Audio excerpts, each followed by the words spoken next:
designed by Nathan Johnson.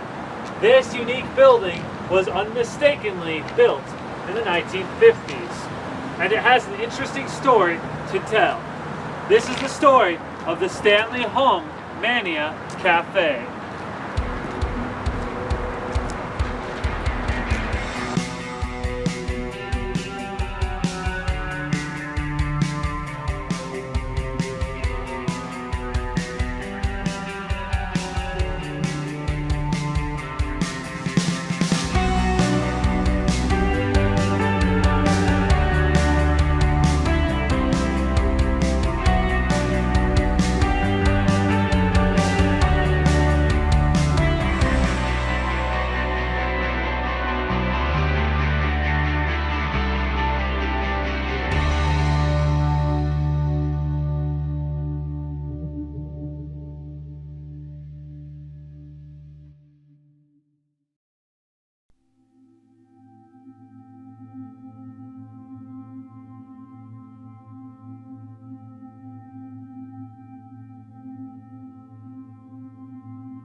Stanley Hung came to Detroit in the 1930s with his family from the Guangdong province in China. He started work at a Chinese restaurant named Mung Fung Lu. Eventually, between the years 1940 and 2014, the Hung family would own and run 3 Chinese restaurants. Construction of the Stanley Hung Mania Café would begin in 1969 and finish in 1971. Coleman A. Young, the future mayor of Detroit and a former classmate of Stanley Hung, was present during the opening of this new restaurant.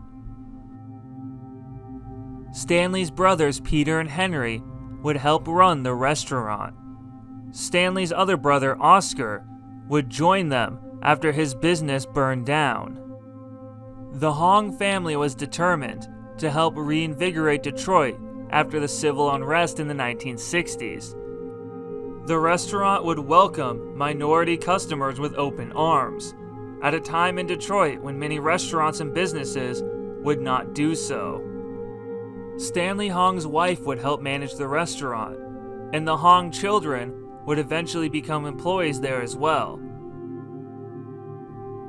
The former mayor of Detroit, Coleman Young, would frequently visit the restaurant. The Temptations would also practice there in their early career. Another reason why the cafe is significant is because it was designed by Nathan Johnson, a black architect who opened his own architectural firm during the height of the civil rights movement. In the 1990s, the restaurant would begin a new event called the Rhythm Kitchen. Once every week, the restaurant would be converted into a music club, and it would feature jazz, reggae, and even hip-hop and rap. Famous rapper Eminem would see his rise to fame inside this restaurant, participating in rap battles with other local rappers. The Rhythm Kitchen would also help grow the underground rap and hip-hop scene in Detroit, which is just one of many significant events that happened in this small cafe.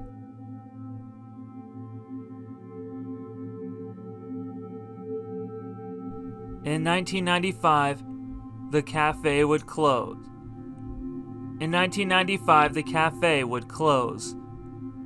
early 2000s, the building was sold to 2 different church congregations. One was the Grace Fellowship Church, and the other was the Omega Baptist. It would operate as a church until 2013, when the building would be left abandoned. In 2017, the Detroit Catholic Pastoral Alliance would purchase the building for $320,000. They secured it and cleaned it up, but have not reopened it. In 2018, the small block of land that the cafe sits on would become a new historic district, known as the Stanley Hung Historic District. In February of this year, Jen Lyon, co-founder of the Brooklyn Electronic Music Festival, had purchased the building for $750,000 and plans to reopen it as a cultural and hospitality space.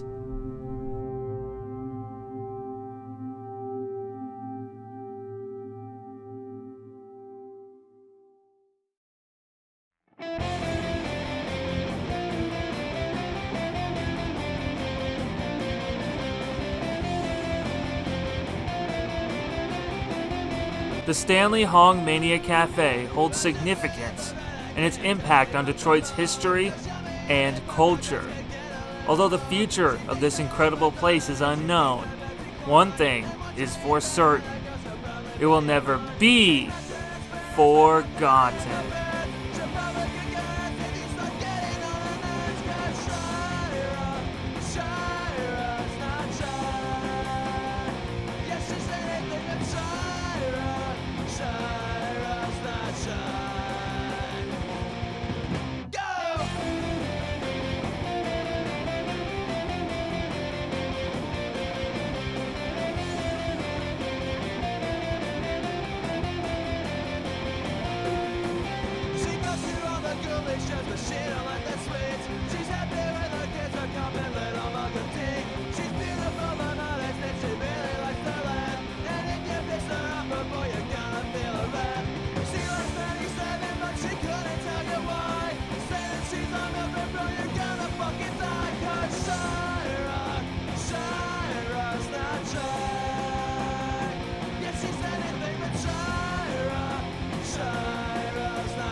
Just in case anybody's wondering what the Frontiersman Mobile looks like, you see right here, this is our go-to car. This is where we go on all of our adventures with, you know.